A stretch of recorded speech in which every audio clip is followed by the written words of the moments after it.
Welcome to our channel. Today we how to verify tax invoices and receipts with QuickBooks for e-commerce step by step clearly.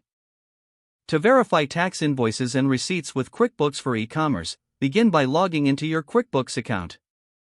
Navigate to the dashboard to locate the transaction menu.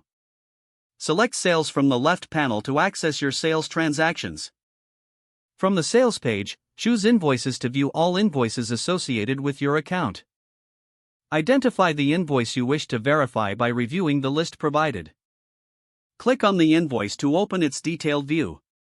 Examine the invoice details, ensuring the seller's name, date, and amount are correct. Verify that the tax amount is accurately calculated based on the sale. Next, cross-reference this information with the original receipt or purchase confirmation you received. Ensure that the payment status of the invoice is properly reflected as paid or unpaid. If the invoice includes line items, check that each item is accounted for and correctly priced. After reviewing, return to the invoices list to verify any additional receipts needed.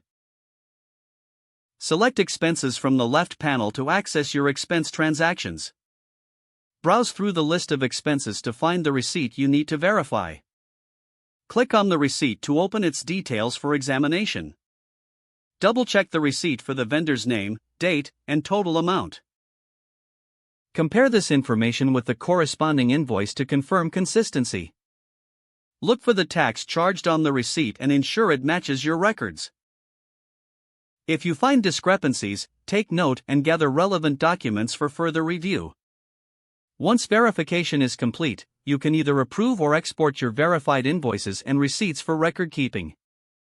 To export, select the invoices or receipts you want and click on the Export option. Choose the format that best suits your needs for documentation.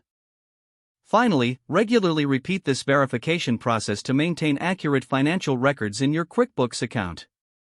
If the page does not load, refresh the browser or try again in a private or incognito window. Make sure you are using the correct email address, then retype it carefully to avoid small typos. If your password is not accepted, use the Reset option and create a new strong password you can remember. Check your spam folder for verification or security emails, then complete any requested confirmation steps. Enable two-factor authentication if available to improve account security and reduce unauthorized access risk. Don't forget to like this video and subscribe to our channel for more step-by-step tech guides.